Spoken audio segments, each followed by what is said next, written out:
Hi and welcome to video 168. This is part 2, which is on the offside spring. This time last week's was on the near side.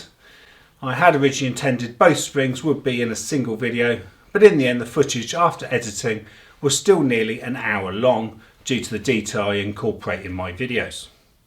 The previous video didn't include the replacing of the windscreen wipers either, which this video does as it's the concluding one.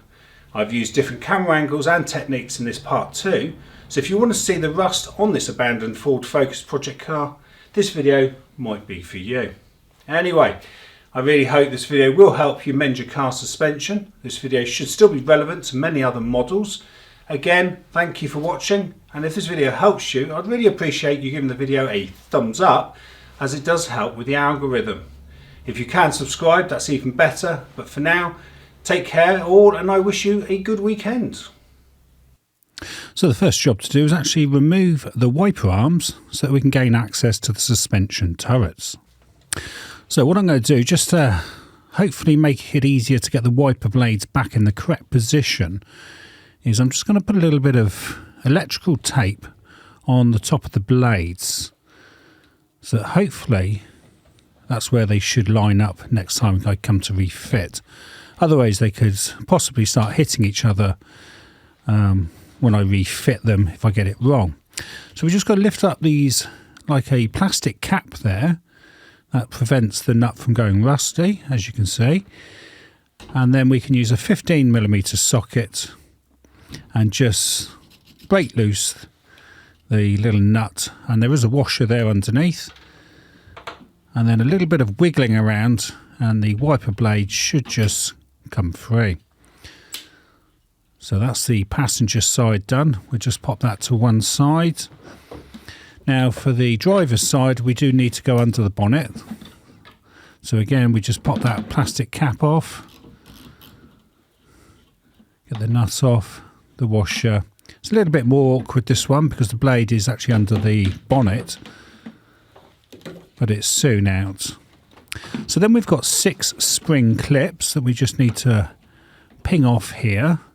So we'll speed this up a bit. It's our second one, third one, fourth one. I say speed up, I could have probably sped this up a little bit more. And the final 6th one. Okay, so what we should be able to do now is lift the scuttle cowling panel up and away. Now it's actually clipped onto the bottom of the windscreen. There's a plastic strip on the windscreen, and this actually sort of tucks on top of it. So you can see the plastic bit there. It's come away from the windscreen a little bit there on the right hand side. And then again on the offside we just need to get that loose. It does seem an awful lot of work to gain access to the suspension turrets, to be starting to remove the wipers and all that lot. So we just get this panel out of the way. So then we need a Torx 30 for 2 screws on either side, because there's like a bulkhead panel that also needs to be removed. So there's one of them. They're like a self-tapper, those are. And then just one more on the other side. It's also a good opportunity to actually clean the car. Like I said, this is the abandoned car, so as you can see, it was sort of going back to nature. Okay, there are now 4 spring clips. There they are, pinging them away there. Sort of locate that panel, and then that panel should come off. Right, so we've now got full access to the fixtures on top of the suspension turrets, and there is also some bracing bars there on top as well. Now it might be worth at this point to actually check and clean the earth connection. So Mr. J Macy kindly advised me on this after he broke down on the way home. So a 10mm socket here and it's actually quite stubborn to actually undo. And as you can see, the actual washer's starting to split apart as I actually remove this. So I think this is quite an important earth connection to the body of the vehicle. So it's probably well worth taking this off, just cleaning it all before carrying on with the suspension while you've got access. Because as you can see, that doesn't actually look very good. So just run a Dremel over that. Get that all nice and clean. Replace it with a couple of washers. And then hopefully that will maintain a good earth connection, avoiding any issues perhaps later on. I'll also give it a dab of copper grease there just to cover that. So we can now actually get on to removing the road wheel. So the normal wheel nuts, it should be a 19mm socket, but the chrome covers can actually swell on these, which can cause you a bit of a problem. Now some of these chrome covers are now off, and so for those an 18mm socket will suffice. But if it's swollen, you will have a bit of a game, because you might sort of need perhaps a 20 or 21mm socket to allow for that. But anyway, so we've broken the wheel nuts loose, so I can now sort of jack the car up. I've got a bit of welding there to the front wing, and underneath it does look a little bit rusty. Hopefully that's just surface rust. So now we can finish taking the wheel nuts off now. So when I put the locking nut on, I don't normally torque that one for fear of actually shearing it or getting it so stuck that you can't get it undone again. So that was me just showing the difference between those two nuts, one without the chrome cover on. Okay, so there's our access now. So we just make it safe by putting it on good old axle stands. Drop it down there. I normally leave my jacks in place as well, as just an extra backup really. So I'll just pop it there. Okay then, so some photographs at this point. So here we can just see obviously the brake disc, the brake caliper, the suspension strut, and there is the drop link that we've got to remove, steering track rod end, the drive shaft, and from this angle we can see the piston rod protective gaiter. Okay then, so to remove the drop link from the strut. So now onto the drop link nut, which is securing the ball joint. So for that it's a 15mm spanner and a 5mm hex key to hold the ball joint steady. So there is a little metal bracket on there as well that holds the ABS cable. So don't forget to put that bracket back on when you come to refit it all. So that nut also needs to be replaced. It should be a new one when you refit. Okay, so what I'm going to do now is just lift the strut up so that hopefully the drop link will be more level, and I should better just pull it out now. So there's the bracket off. Trying to keep out of the way of the camera so the camera can see here, and there we are. We can just push that backwards now without any drama and move it to one side, and then just lower that back down again. Okay then, so again some more photographs at this point, because we have got the ABS wheel sensor that we may need to remove, and it's worth noting the brake hose there and the hub carrier. Okay then, so let's remove the strut to hub carrier bolt. Now I'd advise you take your time on this, because the head mushed over when I did it, so plenty of penetrating fluid there, and try and be as gentle as possible on the head. They seem quite soft. Okay, so I'm just going to pop off the ABS connector here. Now you may get an error code if you disconnect this, especially if the ignition was on, so just be aware of that. You may need to clear the code. And then I'm just going to turn the steering to give me better access to the bolt. Now like I say, this bolt is actually one that I've modified because I had to weld a new head on it. So normally it's a 15mm socket. So I'm just going to disconnect the brake hose there for the brake caliper. That'll give me better access. So like I said, for me, this is now a 16mm socket, but normally it's 15, but that head is quite soft. So if you put too much strain on, the socket tends to move away and then just mess the head up. So go careful. I do believe the bolt should actually be replaced anyway, but it's a job getting it out, which is what the problem is. Okay, so that's come out nice because it's already been removed the day before, like so. Okay, so just going to have a look there at the back of the strut and highlight the tang that locates into the hub, because you've got to make sure that goes back in there when you put the strut back in, and they can buckle up quite easily. So if you get it wrong, that piece of metal will bend upwards, and it's going to make locating it a lot harder. Okay, so now what I'll do is just put a bit of plus gas on there, which is leaking absolutely everywhere. I'll straighten the wheel because I'm going to start hitting it gently with a hammer. So it should just come down without too much trouble, like so. So you may want to support the hub because it's quite heavy and it puts a lot of strain on the drive shaft, and you don't want it to pull the drive shaft out of the gearbox.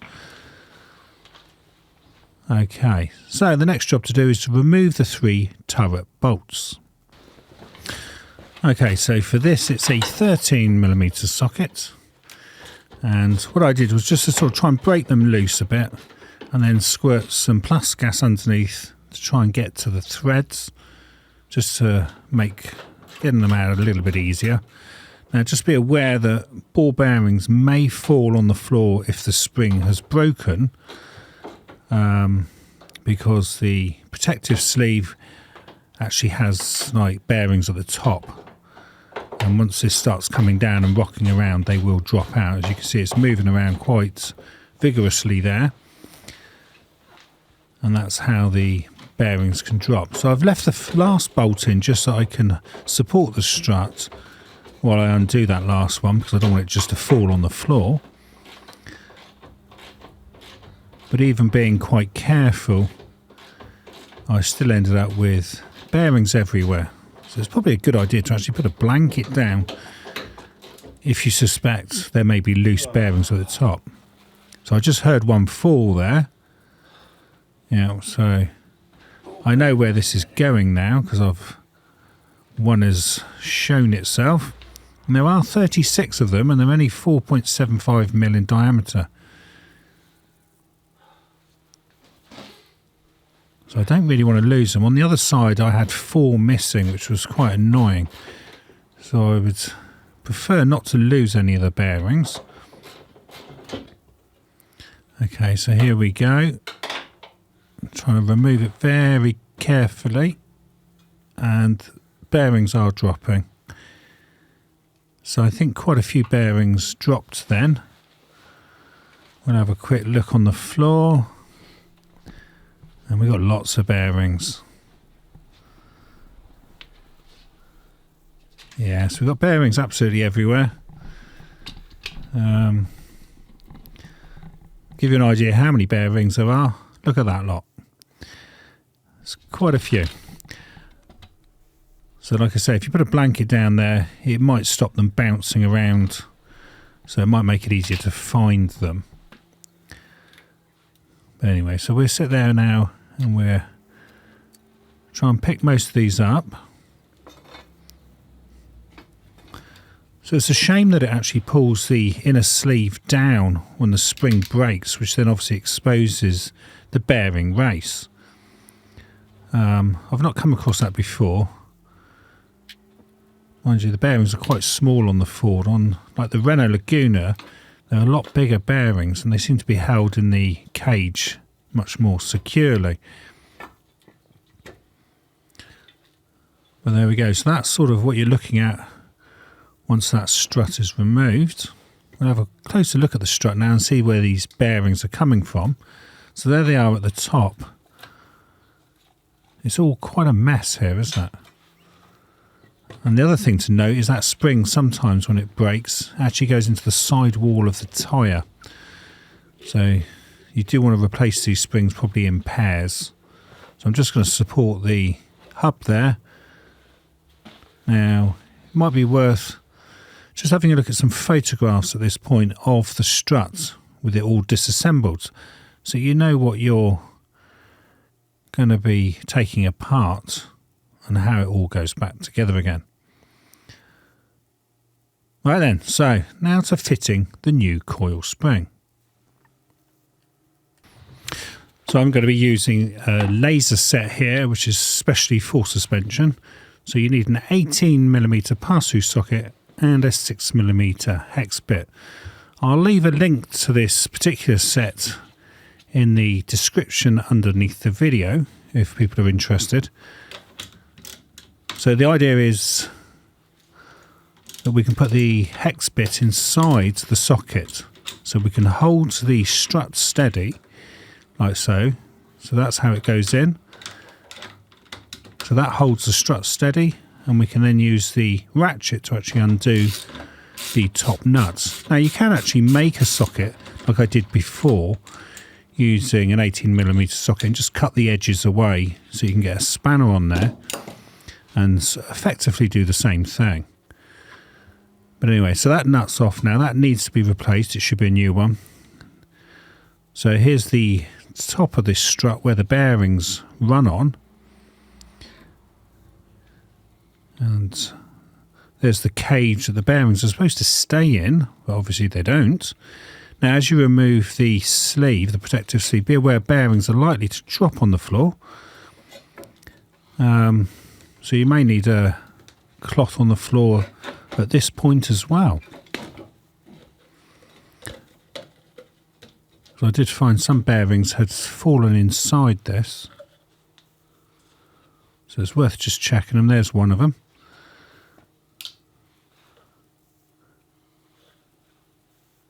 So just checking down there to make sure there's no more hiding. So here's our broken spring. As you can see, it's very corroded. Like I say, KYB do actually advise you change these springs every 50,000 miles or every 4 years for comfort and safety, etc. Probably a good idea, especially to prevent them going into the sidewall of the tyre. So now that the damper is actually free, we can just push it in, just check it comes out nice and smooth without any jerkiness, and also check for any pitting or rust that's likely to cause the oil to leak out. So I've given all this a bit of a clean up now, and I'm just going to re-grease all this bearings. So we'll speed this up. It gives you an idea how you can put all the bearings back in, ideally as long as you find them all, and it will all pop back together. So this will now at least spin quite nicely because it's obviously been greased. So this is the size of the bearings. We'll just show that with my vernier calipers. So it's around 4.75 millimeters. If ever you needed to buy some spare bearings. But thankfully I actually did find all of them, which is good news. Now I'll just mark the tang here. Now I think that's actually supposed to be flat, that tang. So that'll make it easier to see using a mirror when we come to reinstall the strut. So I'm using silicone grease here, which I think is probably okay. The main reason being that it's easier to see for the camera, so that you can actually see all the bearings in position. And then that just clips back on, and that's now turning lovely and smoothly. So we can have a look at this spring. So these aren't actually that expensive. They're only about £20 each. So it's not really an expensive job to do. Always make sure you put some sort of face protection on, because obviously messing around with these springs, there's a lot of tension in them, And if something fractured, you really wouldn't want one of these things flying into your face. So we can just compress that new spring. I prefer these older Sykes-Pickerton ones because they've got like a double screw thread on them. So it sort of pulls the spring down quite nice, quickly. They're short. I like those. So the nut's not quite able to go on there yet because we can't see the threads poking through the top. Here's the thread now. It's starting to poke through. So just wind it down a little bit more. I always try and wind it the minimum I can to minimise the tension, and then we can just fit our new nut on the damper rod there, tighten that up. So now we need to torque this to 50 Newton meters. So what I'll do is I use a crow's foot, which must be set at 90 degrees to the head of the torque wrench. So, like so. Otherwise, if you have it straight ahead, you're going to lengthen the torque wrench and effectively over tighten it. So it should always be at 90 degrees. Okay, so we can just, there's our click. Okay, so that's now fitted. So all we've got to do now is take the tension off the springs.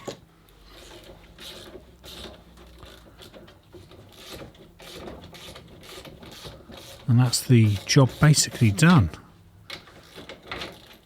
So hopefully the car should actually ride higher now and shouldn't ping when we turn the steering wheel. Oh, the last thing to do is don't forget to push the gaiter back down, and that clips into position like so. Okay, and that's that. Ready to be fitted back on the car now.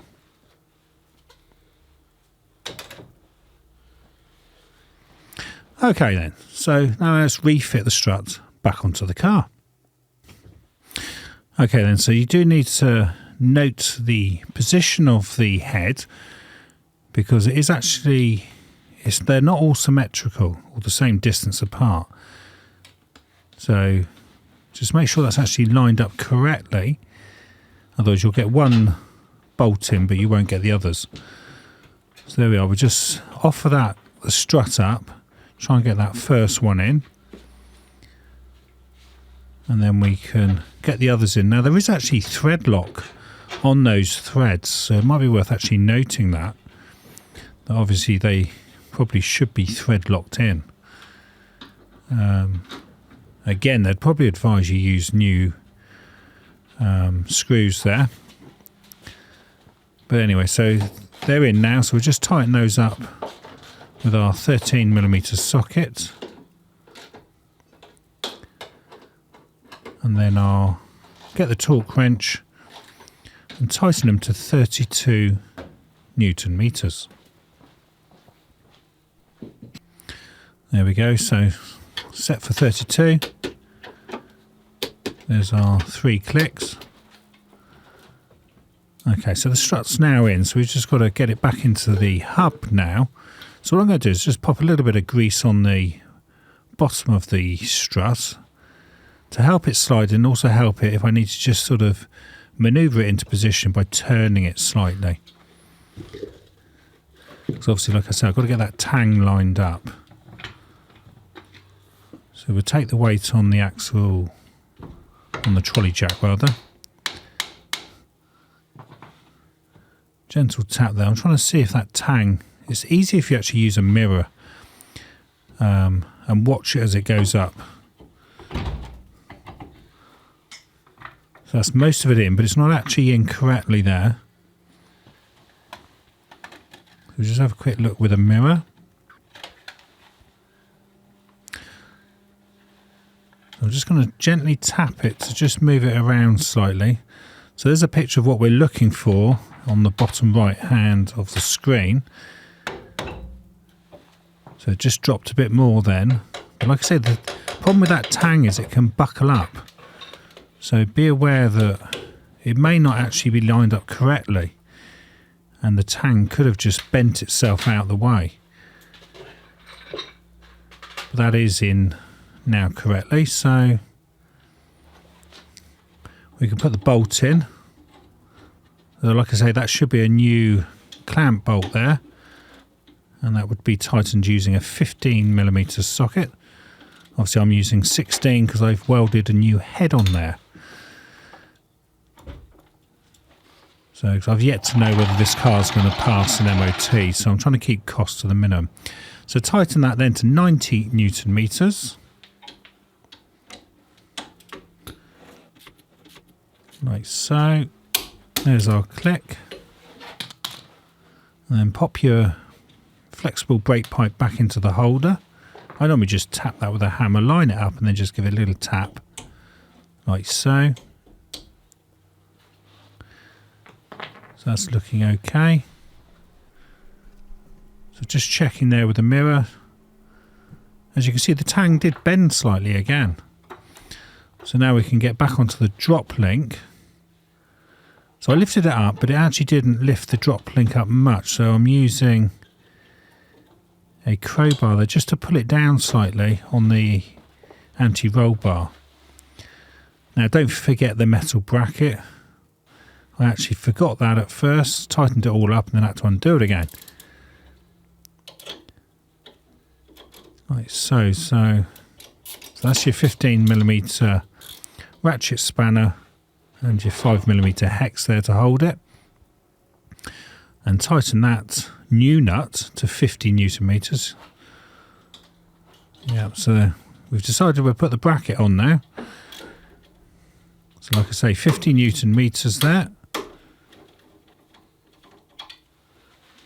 And then we should just need to reclip the ABS cable back in. Like so. So it should be just a case of refitting the road wheel now. Okay, so we can offer the wheel up to the hub now. We'll pop those bolts on there. Like I said, I don't over tighten the locking nut for fear of it actually shearing. So I normally only torque the 4 main nuts, or 4 of the 5 nuts should I say, to the full 110 Newton meters. Okay, so we can drop it back down now. Tighten the 4 of them to 110. I mean, obviously, technically, you should tighten all of them to 110, but I don't trust those locking wheel nuts. And if they shear, you're going to have a bit of a game on your hands trying to get it back off again. Okay, then, so now to refit the windscreen wipers. Okay, then, so job is nearly finished now. We've just got to get the bulkhead panel located back into position, and then using a Torx 30, pop those 2 like self-tapping screws into each side. Like so. As you can see, I've now cleaned it since the first video on the near side spring, which I did earlier. Okay, so that's in position. And then obviously we've got the scuttle cowling now that we need to clip back onto the windscreen, onto the plastic strip at the bottom of the windscreen. Just push that in, like so. And then put those 6 clips, metal spring clips, back on to hold that into position. There we go. It is quite a faff, isn't it, to get access to those turret screws there, those 3 screws. But it is what it is. So obviously the wipers, make sure you line those up nicely. Otherwise you could be playing around trying to move them around to get them in the right position if they start going off the windscreen or don't sweep enough and everything else. And then once they're in position, we just tighten those gently with a 15mm socket. Not sure what the torque settings are for those,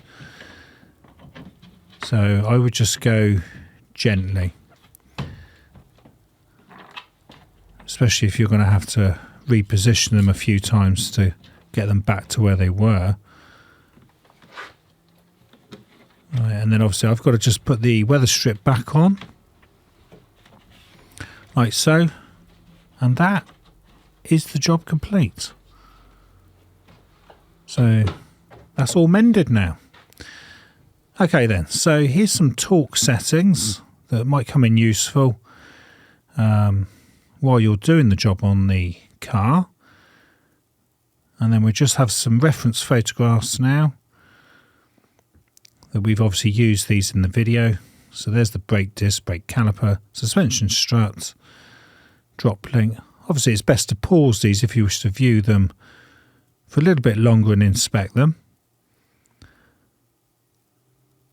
But there it all is, highlighted. And there's that important tang, and there's our suspension strut, all in pieces. Okay then, so you've been watching how to replace the offside spring on a Ford Focus Mark II with the 1.6 Ti petrol engine. And thank you for watching and supporting my channel, and please like and subscribe. This video was filmed and edited by me, Mark Savage, in March 2023, and I can also be found on Instagram and Facebook as Coats and Gators.